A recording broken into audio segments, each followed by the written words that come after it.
It was a clear day in January 1862. Two men were walking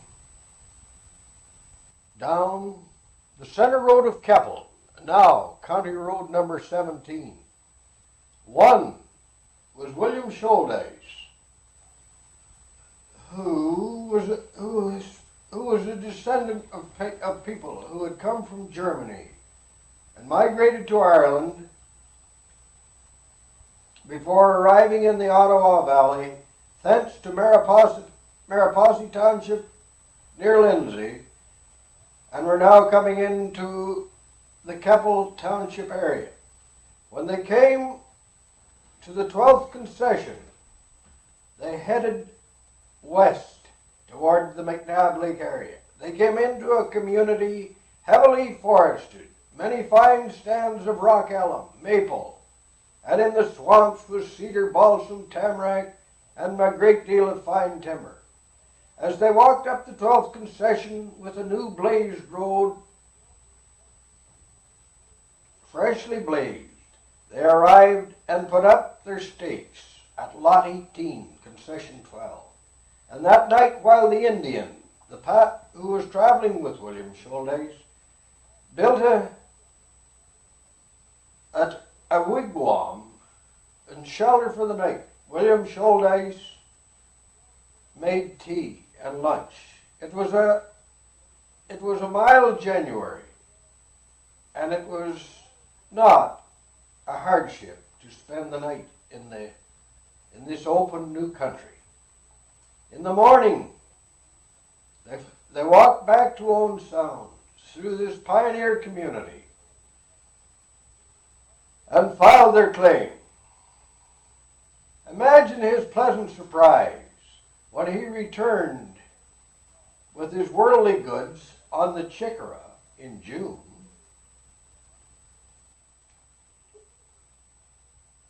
And arrived at the Shouldice community. There were four families of Campbells: Big Jack, Black Jack, Spotted Jack, and Sandy Campbell. And they were his neighbors in the years ahead. The Gregg family arrived about the same time. And they too were great neighbors over the years. It is interesting to note that when the Chickara arrived, he hired a team of oxen to deliver his worldly goods. The team of oxen came about a block and a half to Harrison's corner and got bogged down. Then he hired a yoke of oxen, and they brought his worldly goods to 23rd Street, where a ravine exists, and that's as far as they could get. And day after day, he took the stove apart and carried his worldly goods out to his new home. Thank you, Uncle Norman. This is Norman Shouldice and Dennis Shouldice speaking here, and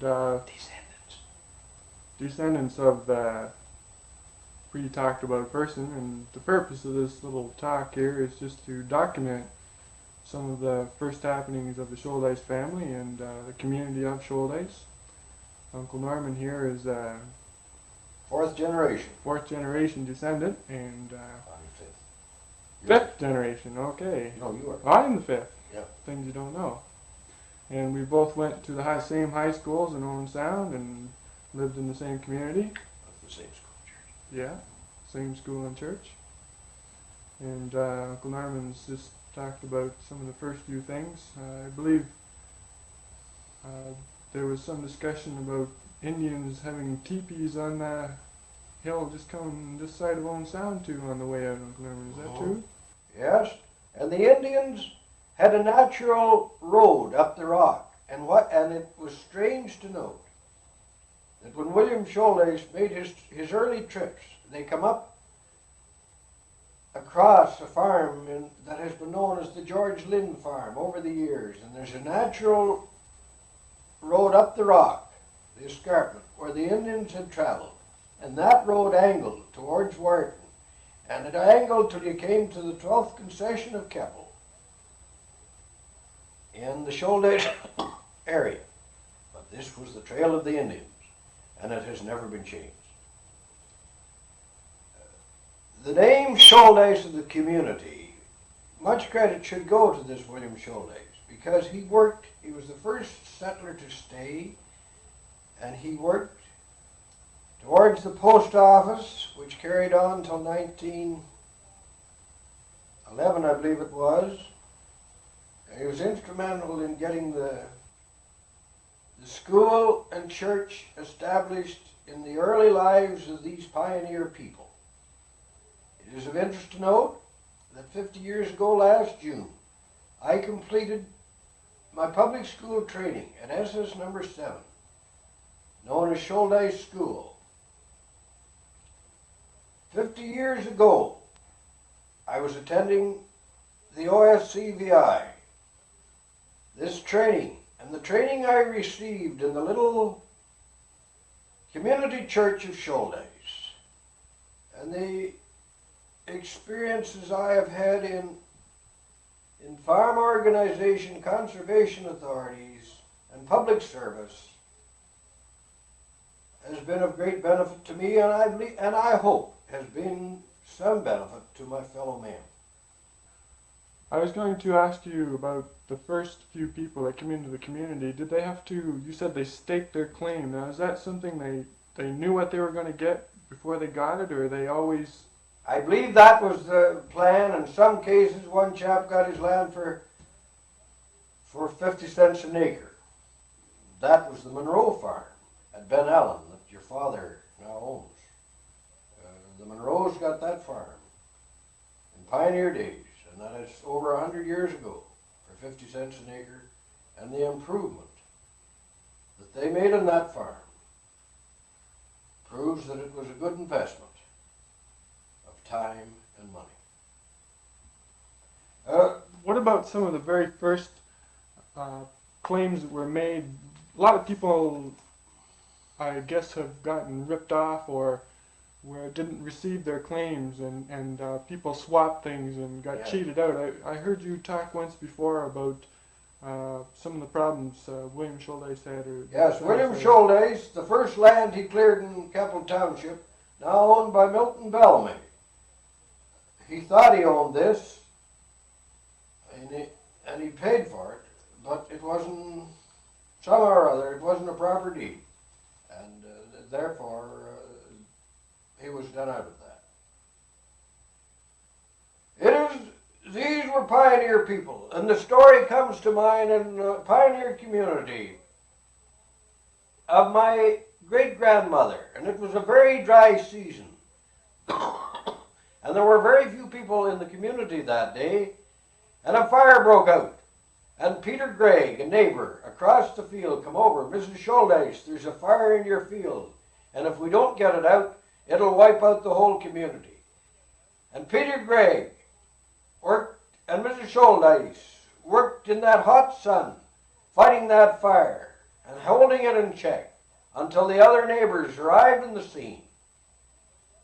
And the fire was put out, and these pioneer people were able to continue with their meager holdings, and the people, they were getting a foothold in this very productive community. It was a period of growth and development. They were cutting down and marketing the forest. They were building barns and houses. And one summer, within a period of a month, 4 barns were raised in the communities. The Campbells and the Greggs and the Shouldices, and later the Pattersons and Skinners were going to it. Henry's, and there were many others, and they built well. That community type of spirit was the thing that held them together. If they had have tried to do it by themselves, they would have been in a lot of trouble. And like in today's world, everybody has to specialize and do everything by themselves. But in those days, they had to have their barn building bees and their quilting bees and their garden bees or whatever else they had. As you were speaking, Dennis, the thought comes to mind, Greggs were having a bee to clear a field on the farm now owned by Milton Bellamy, and Shouldice's area was staked out, and they had to go to town that day on business. So they get up real early, had their horses fed and ready at the break of day, and had their land cleared. And they went to town that day. It was much hardship developing those roads, and there was many swamps. And they cut corduroy and put them across the swamps. The 40 Hill Road, or the road from Highway 70 in through the Cruikshank, Vanderplug to the Gregg area, is one in mine. That was the first road into this community. And I well remember my father telling me about a neighbor, Mrs. Patterson, and incidentally, Mrs. Patterson brought most of the children, was a midwife, and brought most of the children in the community into the world. But this particular night, she wasn't well, and she needed a doctor. And they sent my father out with the colt and the jumper. He took the 40 Hill Road, and he met the doctor, and he asked the doctor to come in his buggy back the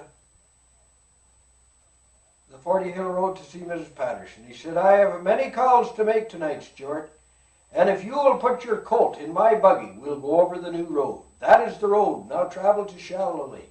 The same road the tourists come in the summer. The same road the mail is delivered over. The same road the traffic has been going over. And it's the same road that much of the fine timber went out of this community. And later the livestock.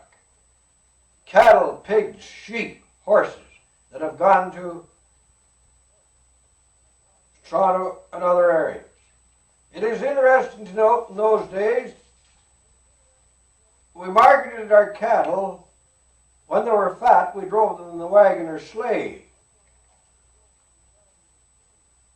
to market, two at a time.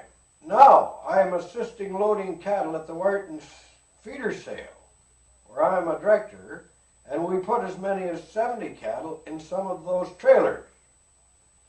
It is also interesting to note that when 50 years ago, when I assisted my father and the neighbors in their first drive of the cattle to the community to the drovers in Owen Sound, where we drove the cattle through town, over the 10th Street Bridge and down to the CPR stockyards to market.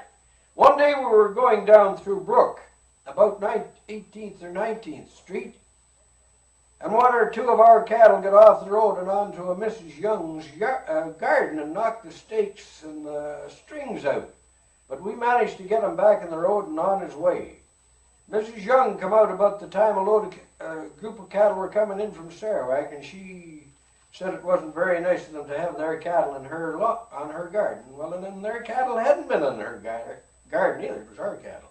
It is also interesting to note in those days that we had a man in the next community of Wolseley by the name of Alec Patterson, who was one of the early feeders of good cattle. He was a good feeder, a good caretaker. He knew good cattle. The drover from Owen Sound, Wallace Dickin, called to see him, and they agreed on the price of these cattle, and Dickin said, Patterson, I'd like you to deliver these cattle to the Wharton stockyards, and I suggest you and your sons get outfits and draw two cattle to a vehicle and deliver them to the stockyards. Mr. Dickin, he said the cattle will be delivered to the stockyards, but not that way. His cattle liked him. He had a pail and he had some chop in it, and he opened the gate and walked out to the 19th concession of Keppel, up the county line, now Highway 6, into the stockyards. The dog was bringing up the tail enders, and his wife was bringing the horse and buggy behind to bring up all these cattle. And when they delivered them to the stockyard, Mr. Patterson and the dog climbed into the buggy, along with Mrs. Patterson, returned to their home. Very good story. Very good. Now, some of the first people that you said, Blackjack and Hojack and a whole bunch of them, the Campbells, where'd they all go when the first pioneers were here in this community? Well, they went to other communities. One of these Campbells went on to become the descendant of one of these Campbells went on to become a railroad man. And he visited us in 1944. In 1970, his daughter returned to the community and wanted to know where her father had farmed. I took her up to the farm of Irwin Bellamy. They went through, who got some of the old deeds, and there she saw her father and her grandfather's signature on those deeds. And they had been the pioneer people of this community. It is of interest to note that a later owner of that farm, Walter Nelson, donated some land where the church, the Shouldice Church, now stands. Maybe you could also talk a little bit about some of the first problems that were arisen from the schooling methods. I guess they had some sort of a log cabin school here for 1 year, just 1 year, and then the next year they constructed a brick schoolhouse. Is that correct? The first school was here longer than that, Dennis, and it was on the farm of Edward Shouldice, owned by Edward Shouldice, on the west corner. But when the new school was built, it was built in the east corner. And I often heard my father talk that it was referred that this old school was haunted. And he said when he was going to the brick school, he always ran when he was going past the old frame school until it was tore down. And after that, he didn't have to run anymore. This was each community. Our school section in those days was a little government unto itself. My father was 27 years a trustee, many years chairman of the board. The board consisted of 3 trustees, and if you were elected to the board this year, one man was elected, Mr. Gregg probably. The next year, and he would serve for 3 years. Then the next year, probably it was Mr. Shouldice. And the next year, probably it was Mr. Nelson, or in later years, Mr. Skinner or Mr. Bell. And at this annual meeting, which was held on the Wednesday between Christmas and New Year's, the last Wednesday of the year, they tendered for caretaking, they tendered for the preparing of wood and cedar. I got the job of putting in the cedar several times, and my father was one of the early caretakers. He started the fires for over 200 days for the year, and assisted with the sweeping and helped with the scrubbing for the sum of $7 a year. What about the teacher? How much did the teacher get for? I believe they started at around $250 a year. And this $7 that my father got for that, he went to Mr. Gregg for it, and his father had taught him how to make out a receipt. Mr. Gregg required a receipt to keep his books straight, and he gave him this. He bought a calf for $5 and a suit of clothes for $2, and that's where his first investment was. He later became a great livestock man. He appreciated and cared for good cattle. This is something he has taught his sons, and we still take pride in preparing good livestock for market. Hooray.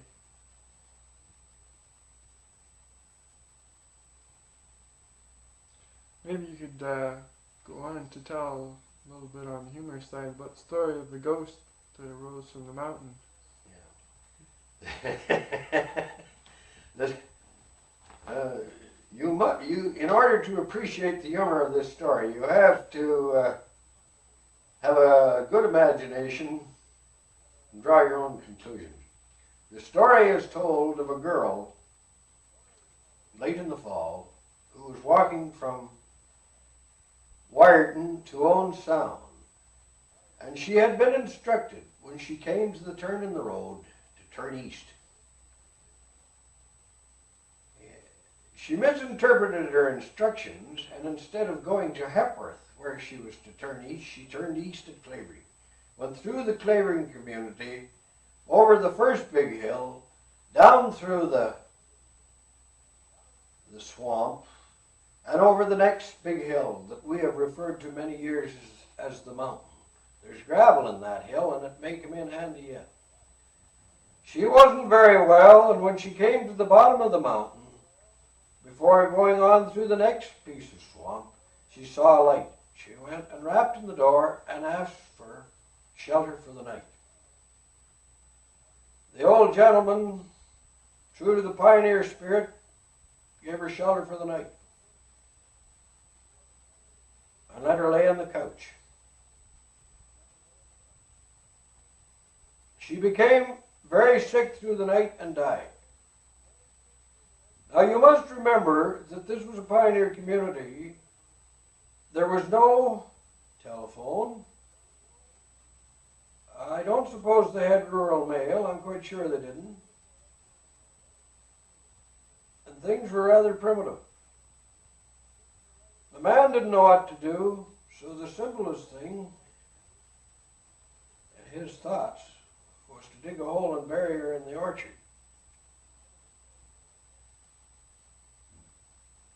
And this act pried on his mind. It bothered him so much he had to get one of the neighbors to live with him. And they said that each night at midnight the rap came to the door. And on the third night the knob turned, and the ghost of the girl came in and almost touched them. How much of this was truth, how much was imagination, we will never know.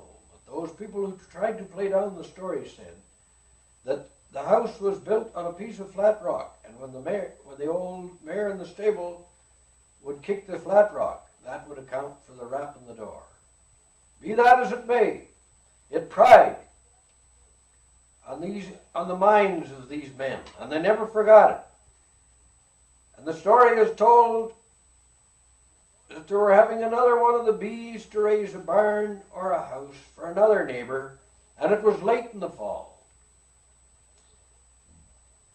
It was a windy night, and this man was telling this story, and as he told it, his eyes, he believed it. It was bothering him. His eyes were protruding.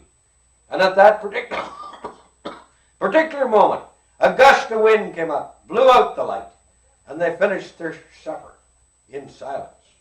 My father and two other men headed this way. They didn't talk. And when they arrived home, it was very dark. They lit their lanterns and walked to the barn to care for their stock. They didn't talk much. It didn't seem so real the next morning in daylight.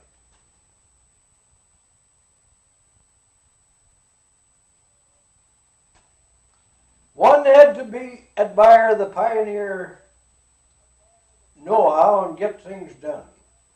When I was going to school that year, they were building a bridge near 10th Street so they could switch the trains from one track to the other.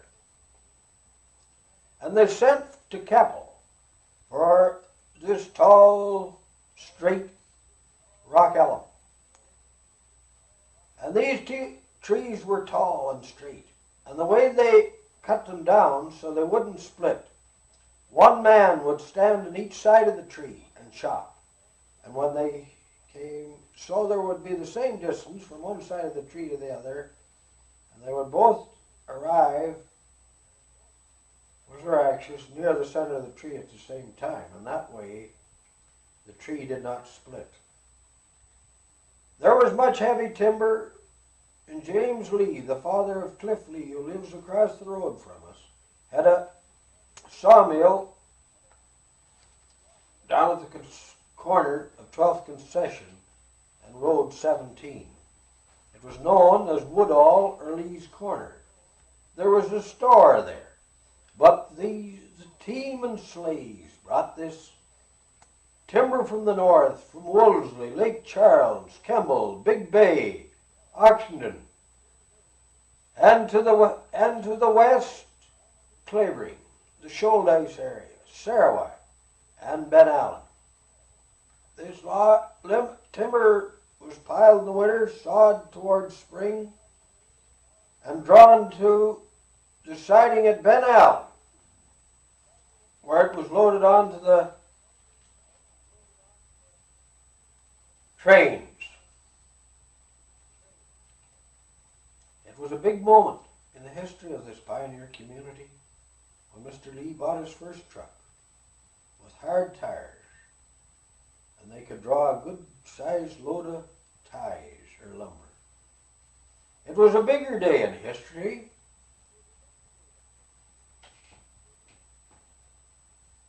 when 40 farmers arrived at Shouldice's pit at Shallow Lake, and they drew gravel in yard boxes to the roads. I did not serve on that session of drawing gravel, but I have drawn gravel from our farm when there would be 7 or 8 teams, and we drew a yard a day. On short trips we could make 10 trips, but on long trips it would be 3 or 4. But this day in history, when 40 farmers tied their horses up or held them while these 2 trucks came in. One was Jim Lee's and the other was Archie Ireland. It was a day in history because the horses were being replaced by machinery. And that session has been going on since. It was a big day on our farm when the first Farm All A tractor came in 1941. And at one time we had 7 horses. 14 years ago last fall we sold the last of them. We now have 2 tractors. I wondered how we would be able to pile all the manure that comes from the big stock that's in the barn, but we put an extension on the litter carrier track, and in this way we are able to pile it, let it heat. We hope kill the weeds. And Brother Edward will bring his front end loader over when spring comes. We will put the tractors onto the 2 big manure spreaders, and getting that fertilizer to the field will not be a big job as it was once. In the early days, we would have as many as 19 men at a thrashing.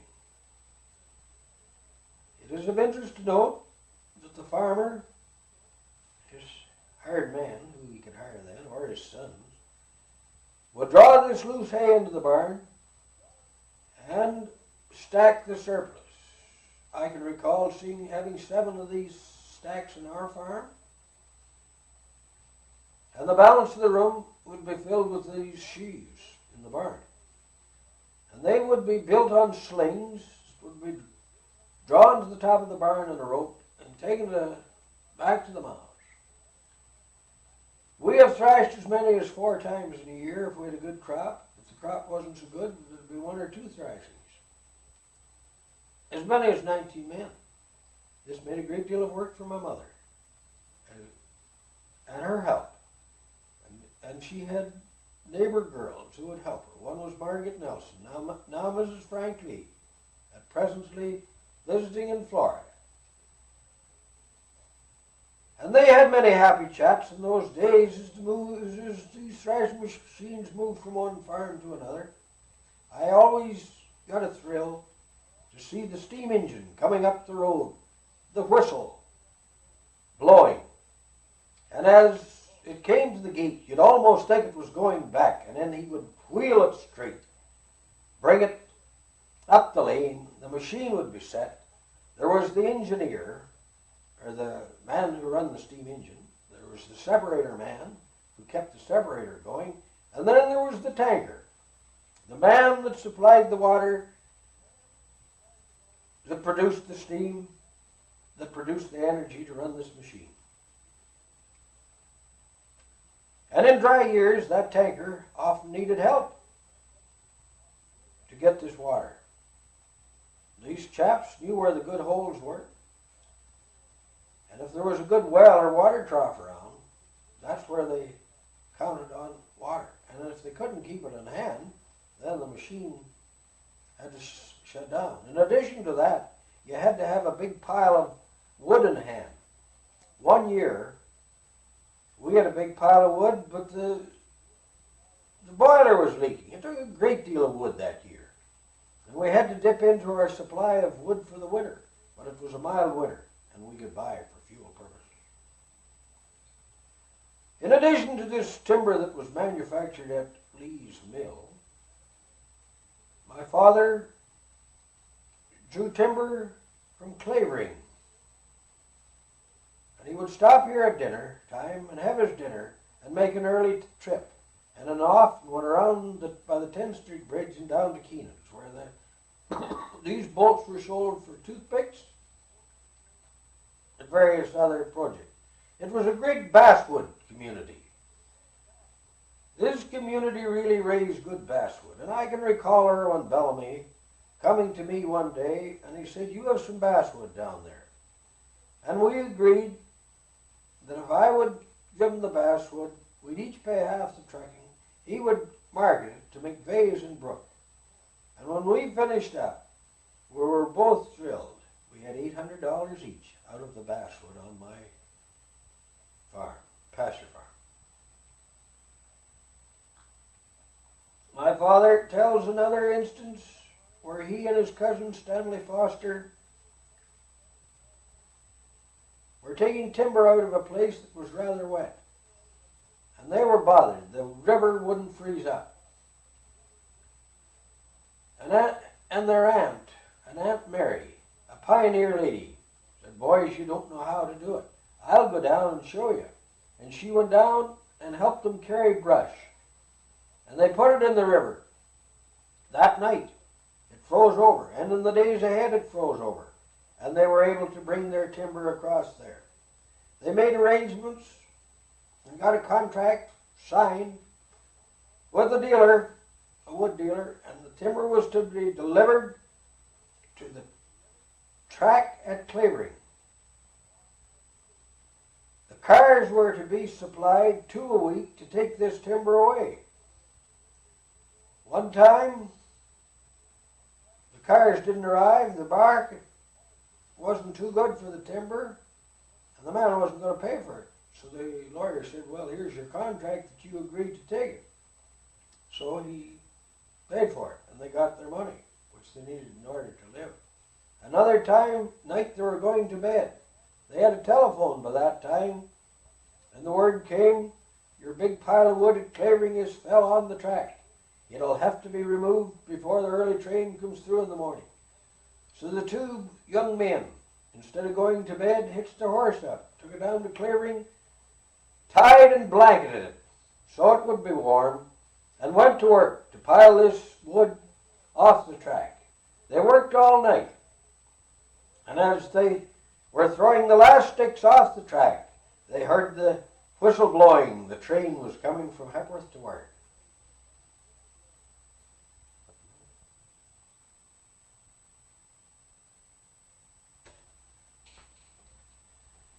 The early life of school days at Shouldice SS7 Keppel were interesting. When I was a lad going to school, there was 40 pupils going to this school. The teacher had actually more than 8 grades. There was primer, junior first, junior second, senior second, junior third, senior third, junior fourth, senior fourth, or entrance class. And I well recall, I thought I had made quite an accomplishment when I finished my education in the little one-room school and went on to higher education at OSCVI. But the blood, I must have had the blood of a farmer in my veins, because my parents offered to send me on to school. The banker offered to give me a job to train me to become a banker, but I was more interested in the cattle. And I have never been sorry. It's been an interesting life, and I believe I have lived in the most interesting period in the life of man, the changes that has taken place. We came from a pioneer community to a very modern society. the thanks we should give to the teacher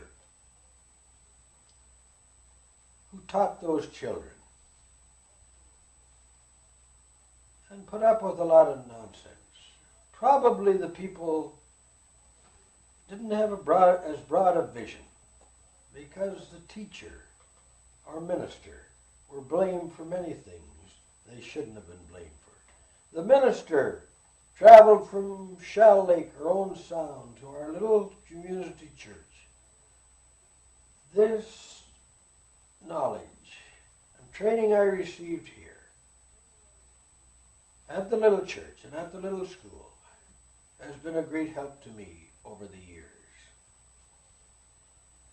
Following my education, I came home to farm, and my father, for the first 6 months he was home, gave me a purebred heifer.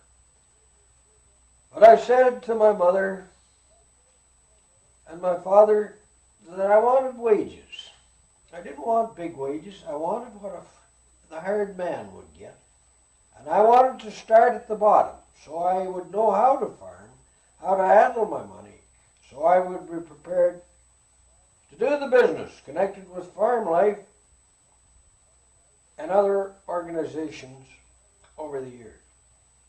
Things were going along very well until 1929, when the Depression broke out. We hardly knew what to expect. 1929 wasn't so bad. 1930 wasn't so bad. But then came 31, and they were referred to as the Hungry 30s. One year we bought stocker cattle. We sold our fat cattle for 10 cents. We bought stockers at 9. That looked like good business. We sold them the next spring for 5.5 and lost a year's feed. We continued to raise cattle and pigs and sold them cattle for 4 cents a pound and less, pigs for 3 1/4 a hundred. And I can recall that we had 7 pigs ready for market and 2 baby beef ready for market. One of them was mine. And my father said, will we hire a truck? No, I said, that'll cost $2 each time the truck comes. I said, we can do that with the horses. So we put the stock rack on, and we drew these pigs to Shell Lake. We saved $2 in the trucking. These were lovely pigs, selects as they were called. The grade was good, and we got $7 a piece, and along with the premium, we received a check for $52 for 7 good market hogs. My father was away one day when the baby beef were ready to go, and it said the market wasn't very good. But the baby beef were ready, and my mother and I decided we'd take a chance and not tell Dad that the market was off a little bit. We loaded them the next morning, and a neighbor boy was going to Owen Sound, and it was pretty icy, and I said, now if you'll come with me and just be ready to hold the horse in case these calves get down. Some of the neighbors in those days, these calves were tied, and some of the neighbors carried a butcher knife with them in case they started to choke or anything.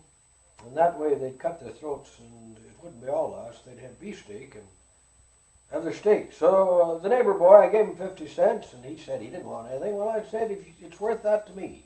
That's an insurance policy. So we got the baby beef to Shell Lake without any mishaps. Imagine my thrill when we received a check for those baby beef, $50 a piece, and one of them was mine. As sometimes happens, when you're warned not to ship your cattle, they are scarce. You hit a good market and you get a good price. This went on until about 1938-9. Actually, 1937 wasn't a bad year. I made a little money on a cattle beast I'd bought, and I think I made $16.75. And I was able to buy a suit of clothes, and I was pretty happy. And I met my neighbor, and he says, "You have a new suit of clothes?" I said, "Yes. There's no use of being poor and looking poor." And he said, "It's too bad when you're both." Got to go.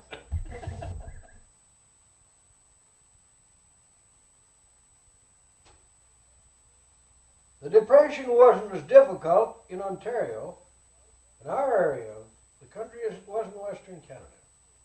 We had timber. And in those days, we could cut timber. I can recall buying timber from neighbors at $4 a cord. And if you were lucky and could get your money, you bought it in the spring for $4 and sold it in the fall for $5 when it was dry. If you were lucky and got the money, you made $1 a cord. If you're unfortunate and sold it to someone who couldn't afford to pay for it, you lost $4 a cord and possibly your trucking. So you had to keep your wits about you. But the people in Western Canada were not as fortunate. One poor chap shipped a cow to Toronto, and instead of getting a check, he got a bill from the railroad asking for more money to pay the freight. The price of wheat was very low. There was a surplus. The price of oats and grain. It was dry years, and it was a pitiful situation that these good people of the prairie provinces had to come through. We were better off. So through our church one morning, they asked us if we would organize the neighbors who cooperated very well. A young English chap by the name of Norman Caldwell had a little truck, and he called it each home in the community where something was contributed, and it came over the radio. The truck from Shouldice is the first one in, and we made a contribution to assist these neighbors and friends in the prairie provinces. Before that, these farmers had had a period of prosperity, and many of them had bought a Model T Ford. They were not able to buy gas to keep it going, but they had horses. So they put shaft ahead of the car. It was comfortable to sit in, or a tongue, and had a team on it. And these outfits were referred to as Bennett buggies. It is of political interest to note that the Depression started in 1930. So naturally, the people blamed Mackenzie King, who was the Prime Minister. The Liberal Prime Minister, the Honourable R.B. Bennett, was the Conservative leader of the opposition, and he said that he would spend $20 million to end unemployment, and he would make changes to make things better. He was elected, and he served his country, and he did the best he could for 5 years. But they were difficult 5 years. And at the end of that time, one of his cabinet ministers, the Honourable H.H. Stevens, formed the Reconstruction Party and entered the election with 173 candidates. Mr. Stevens was the only one of those 173 elected. Mackenzie King, the leader of the opposition, was elected Liberal leader. The Depression continued until about... Many of our young men went to Europe to fight in World War from 39 to 45. Many of them lost their lives defending their country. But it seemed to make a change in the times. We went from a pioneer country to a place in world affairs. And it has been changing ever so often. In those Depression years, we saw it as our community, as our province, as our dominion. Now we think in terms of world affairs. And if it's good for us in Canada, it should be good for the people all over the world. Our farmers, we like to think we have become more efficient. But all through those Depression years, we were trying to improve our position. My father had a field back in the hill, and he said he would give $100 if we could get the big stone off that field. The neighbors phoned me one night, and the neighbor boy was marrying a girl from the next school section, and they asked me to go and read the address. We were giving them a shower. They said, your voice carries pretty well, so you get the job. And I did, and we had a pleasant evening, but I met two boys from another community, and they said if they could get Charlie Husband at Kemble to get their equipment in shape, they could drill those stones for 35 cents a foot. And I told my father and mother the next morning. And they left me at home plowing that day, and they went to visit my uncle. Imagine their surprise when they come home, they saw a tent up in the field. So my dad says, what does that mean? Well, I said, the boys are up there drilling stone. For 35 cents a foot, you weren't here, and they wanted to get going, and they're doing a good job, and they've got a tent over the stone to keep warm. He said, you're quite a guy. We hired another man, a great teamster, a man by the name of Charlie Grant, at $1 a day, and that's more than I was making. And he was a good teamster, and I was feeding the horses, and I thought I was giving them enough, and he was feeding them more when I wasn't looking. And they could draw big stones. And we hired another man at $1 a day, Sam Gardner, and he assisted Mr. Grant in the hooking of chains. Tom Patterson, another neighbor, was an expert man of the use of dynamite, and he blew the stones.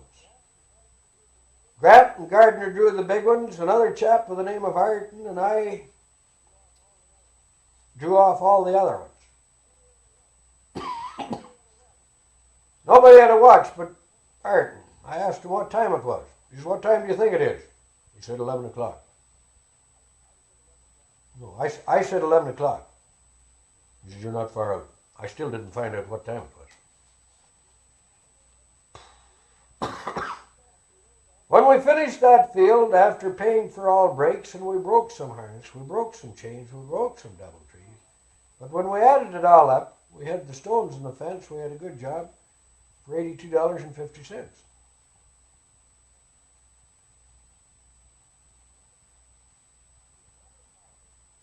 And that is how, while this community has always been a productive community, one neighbor said the Almighty didn't let us get it without a lot of sweat. The stone fences indicate the many hours of work getting those rocks out of the field. So first we could plow with horses. And it seemed when we got a tractor and started to plow with tractor and 2 and 3 furred plowed that we had to go through this stoning process again. And we still pick stones, but they are certainly not as many as there were when I was a boy. As I look up at the little school where the 40 children went to school, it's not a school anymore. 2 girls bought it and lived there, but it's still nice to see a light in the school. In 1938, hydro came into the community. And to me, that was a great improvement. First, we got the hydro. And as the years went by, we got the appliances. It has made life more real, more pleasant, more rewarding. Well, what about the Henry family back over by the mountain? Aren't they one of the families that still do not have electricity? And is there not some very interesting stories that come from that type of pioneer family that refused to take on these new modern conveniences and still live on in their old style of way. Yes, I went to school with the Henry boys, and they are good boys, and we're great friends all over the years. And I can recall my wife was selling co-op insurance, and I can recall about 7 or 8 years ago, they said, I'd like you to bring your wife back tomorrow night. It's a holiday, and you shouldn't have to work too hard. So we went back and looked over their farm, and they were milking their cows and doing their chores. And finally, I offered to help do the chores, but we wanted to visit. And we discussed the insurance. After the chores, about 10 o'clock, we discussed the insurance, and they took out the insurance policy. These people prepared for eventuality. And we went into the front room and had lunch, and at midnight, they lit their lantern and saw us to the car. To me it seemed strange, but as I was coming home that night, I thought that only 30 years before we'd got the hydro in, and now we touch a button instead of lighting the lantern. But that is the change in the time. The Henry family have been great pioneer people, good citizens over a long period of years. They paid their taxes, and as their income increased over the years, they always continued to buy more land. And now they have about 900 acres of it, much of it around lakes. The timber is going, but it's still good land. And this neighbor, who I went to school with, is very proud of his farm. And he said, see the well there? It's only 9 feet down to as good a water as you'll find any place in this country, a spring.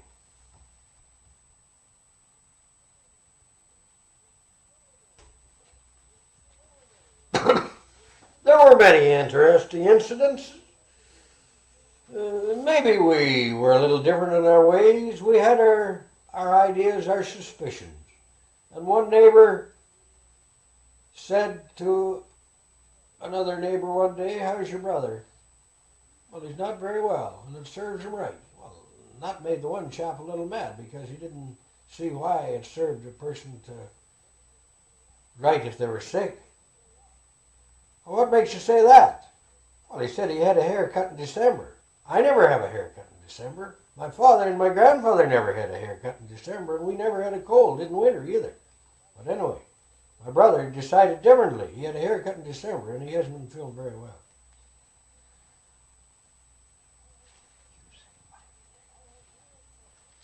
I have here a crest, a plaque, presented to me last Thursday at the annual meeting of the Sauble Valley Conservation Authority, and the crest says, presented to Norman Shouldice in appreciation of 15 years as a valued member of the Sauble Valley Conservation Authority. Signed by the President, Jim Gibbon. 15 years ago, the Government of Ontario appointed me a member of this commission, an authority. And in those days, it was a pioneer organization. But in that time, we have purchased much land around lakes, much land on the Bruce Trail. Some of this property was purchased out of tax levy, but a great deal of it was in donations. I recall a donation from the Ivy family of London, Ontario, who were interested in our work. They sent us a check for $20,000 with the understanding that we give them the deeds, the properties we have bought for the authority.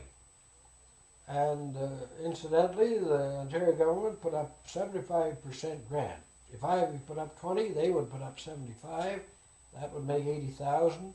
And when land was cheap, that is marginal land, we were able to buy a lot of it. We now have all the land around McNabb Lake. We have the Glen, the place where Mr. Lee, that had the sawmill, owned, and where much of this fine timber was gone. Development is going to take place there. We bought a gravel pit at Bammy Beach that is being developed into for many conservation projects. Further development will be there and in the Glen this year. Next year, further development will be around McNabb Lake. We have land around most of the lakes. We have land in the Culpoys Range, Skinner Bluffs, Esther Cliffs, and much land in the Bruce Peninsula north of Wharton and Albemarle, Amable Townships. We have created a dam at McNabb Lake, and we, the farmers, believe there is more water in the wells now for man and beast than there was before that dam was built. And in that 15 years, we're working closer with the members of the North Grey Conservation Authority. That is the land in the Sydenham watershed, whereas the Sobble is the land in the Sobble watershed. This property goes down as far as Osprey Township, Collingwood Township, and much of that land. And I recall having a meal at the Talisman in Euphrasia Township, and seeing Eugenia and these other places that we're developing. And I doubt if there is a site in Ontario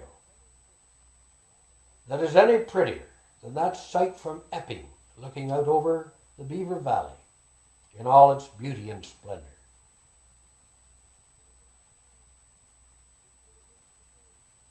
It has been a great experience for me in that 15 years working with the Reeves and Deputy Reeves and government members, people dedicated to the cause of public service, dedicated to the improvement of the life of themselves, their families, and their fellow men. Another project I am very interested in is Grey Bruce livestock sales held at Wharton.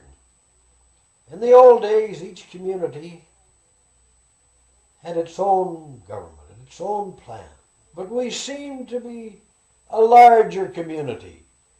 And as the directors and the work together at this livestock sale, there are cattle that come from as far north as Lions Head, as far south as Dobbington and Bruce County, as far south as Dundalk in Grey County, Sydenham, Massey, Chatsworth,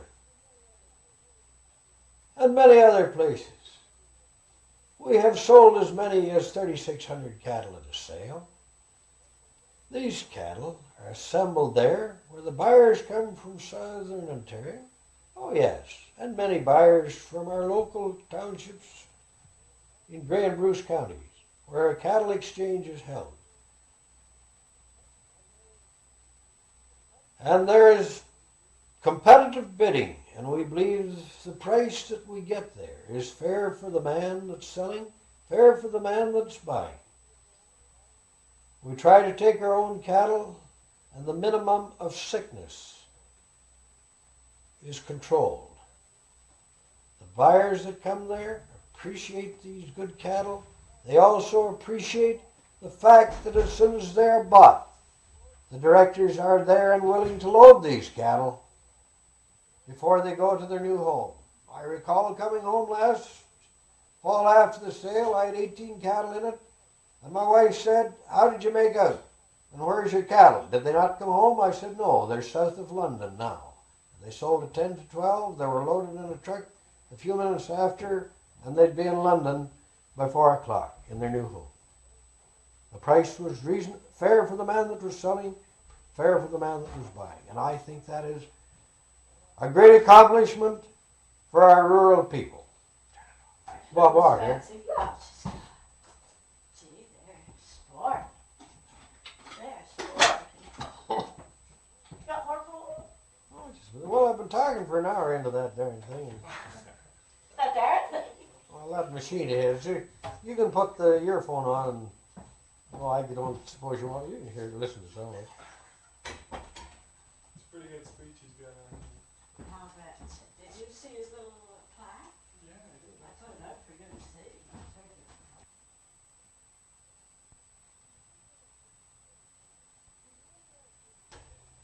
It was an interesting period in the life of the community when the snow clubs came in. We formed snow clubs. Each farmer would contribute $5 and the township would put up a same amount, and we would hire snow plows to plow our roads. But the roads were not as good then in 1942 as they are now.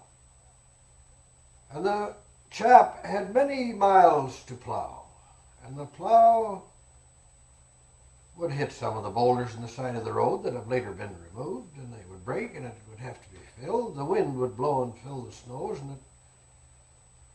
and Scotts Hill in Sarawak Township seemed to be a hard place to plow. In fact, they were all hard places to plow. But we were in a fortunate position because the snow plow came to our area, two farms down the road, and we were able to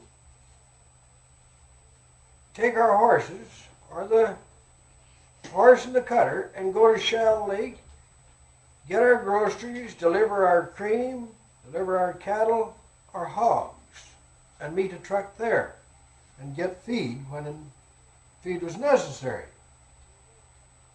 When the road wasn't open for the snowplow. But I recall one day I was going away on other business, and the neighbors phoned up. They said, if you'll put your team on, we'll each put a team on, and we'll break it. The snowplow is broke, and we will break it to the 10th. And when we got as far as Lee's, above the glen, Cliff Lee met us and helped us. And when we got to the 10th, expecting the neighbors there to take it on through to the Red School or near Owen Sound, the word was that they were out of wood and were buzzing wood in order to heat their homes. We had cream on hand, we had cattle, pigs that had to be marketed, we needed feed to feed these cattle, so we decided to go through to the Red School. The snow had drifted across the roads, in a good many cases we were in the ditch, but we got a trail through. And we returned home late that night, and those at home who were looking after chores and getting our supper ready when we weren't here in time were a little annoyed with us and wanted to know what kept us, and we told them. It is an interesting point in history that trail that we made, the weather seemed to straighten up, and that was the trail that was used for a month for transportation to Owen Sound with our livestock, and in order to take our cars or any means of conveyance we had to go to town to do our business, get our groceries, and return to the community. That was 1942. Since then, the road has improved. And before I'm out of bed in the morning, the snowplow is going down the road. We have had a hard winter, the winter of '76, to keep the roads open, but it has been accomplished very efficiently. Times have changed greatly since William Shouldice and the Indian Guide walked down that road in 1862.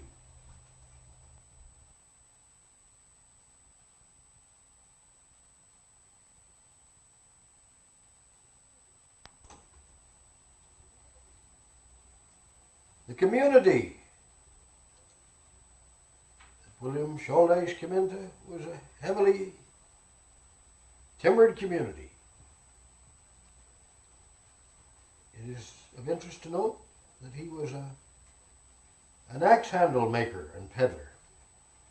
He must have been a salesman too. He always maintained he kept his special axes under the bed. for a customer who was hard to get to sell. Over 100 years, the timber is pretty well gone. It is now highly productive, highly mechanized. There are not near as many people in this community as there were in 1942 when the snow club started. But we are more efficient. The future is a challenge. What will it be like 100 years from now, or 50 years from now? It will be interesting for those of you who are still around to know. As the population of the country increases, there will be less land for the individual. I was listening to the radio in the car the other day, and they said 150 years from now, each person would only have 3 square feet to get along with. Well, this isn't going to be bothering me very much, because I don't intend to live 150 years, but for those of you who are going to live 150 years, you're going to be a little crowded. That's a very downhearted prophecy to have to make on part of the people that are capable of making those predictions. But as we look ahead from February 24th, 1976, it's very easy to see how technology is going to advance faster and faster and possibly get out of the hands of man himself, so that the individual is less and less a part of society and the machines take over control. We hope that this little ditty speech by Mr. Norman Shouldice and myself, Dennis Shouldice, at the hands of the machine, will enlighten some of the past for those people who look back and search for the past. As a guide for the future, yes. Yeah, and we know that history repeats itself, but we hope that the future is as good as the past has been, as Uncle Norman will agree, I'm sure. Yes, indeed I do. Indeed I do. We've had a great past. The future is a challenge. I thank you. So long from 76. Yeah. So